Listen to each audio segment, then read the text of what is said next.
Hello class, I am here at my house getting ready to read the first chapter of Sideways Stories from Wayside School. First, let's get out of this bow tie. What? Why? What is wrong with it? Oh! Oh! Oh! Hi! Whew. Okay, much better. Now we can read the story. Here we go. Sideways Stories from Wayside School by Louis Sacker. Chapter 1. Mrs. Gorf. Mrs. Gorf had a long tongue and pointed ears. She was the meanest teacher at Wayside School. She taught the class on the 30th story. "If you children are bad, She warned. or if you answer a problem wrong, I'll wiggle my ears, stick out my tongue, and turn you into apples." Mrs. Gorf didn't like children, but she loved apples. Joe couldn't add. He couldn't even count, but he knew that if he answered a problem wrong, he would be turned into an apple. He copied from John. He didn't like to cheat, but Mrs. Gorf had never taught him how to add. One day, Mrs. Gorf caught Joe copying John's paper. She wiggled her ears, first her right one, then her left, stuck out her tongue, and turned Joe into an apple. Then she turned John into an apple for letting Joe cheat. "Hey, that's not fair," said Todd.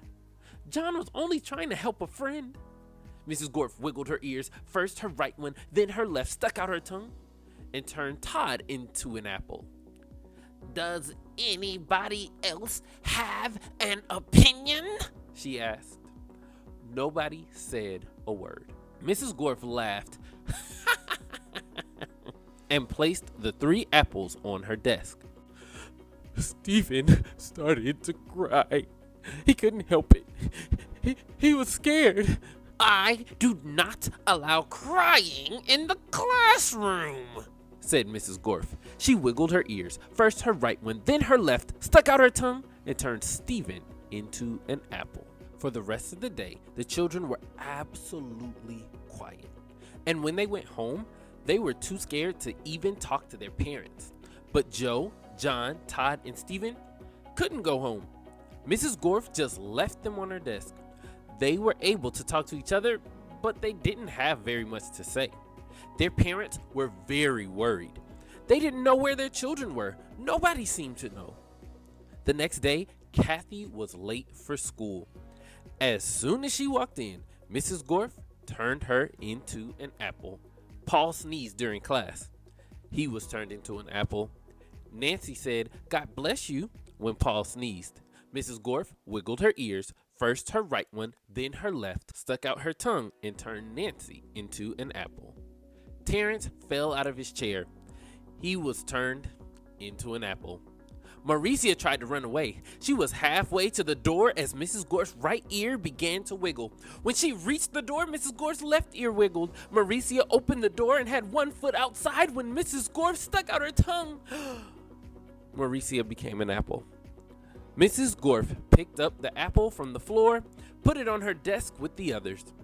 Then a funny thing happened. Mrs. Gorf turned around and fell over a piece of chalk. The 3 Erics laughed. They were turned into apples. Mrs. Gorf had a dozen apples on her desk. Joe, John, Todd, Stephen, Kathy, Paul, Nancy, Terrence, Mauricia, and the 3 Erics. Eric Fry, Eric Bacon, and Eric Ovens. Louis the art teacher walked into the classroom. He had missed the children at recess. He had heard that Mrs. Gorf was a mean teacher, so he came up to investigate. He saw 12 apples on Mrs. Gorf's desk. "I must be wrong," he thought. "She must be a good teacher if so many children bring her apples." He walked back down to the playground. The next day, a dozen more children were turned into apples. Louis the art teacher came back into the room. He saw 24 apples on Mrs. Gorf's desk. There were only 3 children left in the class. "She must be the best teacher in the world," he thought. By the end of the week, all of the children were apples. Mrs. Gorf was very happy. Now I can go home, She said, I don't have to teach anymore. I won't have to walk up 30 flights of stairs ever again. "You're not going anywhere," shouted Todd. He jumped off the desk and bopped Mrs. Gorf right on the nose. The rest of the apples followed. Mrs. Gorf fell on the floor. The apples were jumping all over her. Stop, she shouted, or I'll turn you into applesauce. But the apples didn't stop, and Mrs. Gorf could do nothing about it. "Turn us back into children," Todd demanded. Mrs. Gorf had no choice. She stuck out her tongue, wiggled her ears, this time first her left one, then her right, and turned the apples back into children. "All right," said Mauricia, "let's go get Louis. He'll know what to do." No, screamed Mrs. Gorf. I'll turn you back into apples. She wiggled her ears, first her right one, then her left, and stuck out her tongue. But Jenny held up a mirror, and Mrs. Gorf turned herself into an apple. The children didn't know what to do. They didn't have a teacher. Even though Mrs. Gorf was mean, they didn't think it was right to leave her as an apple. But none of them knew how to wiggle their ears. Louis, the yard teacher, walked in. "Where's Mrs. Gorf?" he asked. Nobody said a word. "Boy, am I hungry," said Louis. "I don't think Mrs. Gorf would mind if I ate this apple. After all, she always has so many."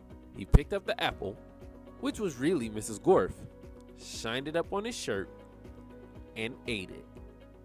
The end.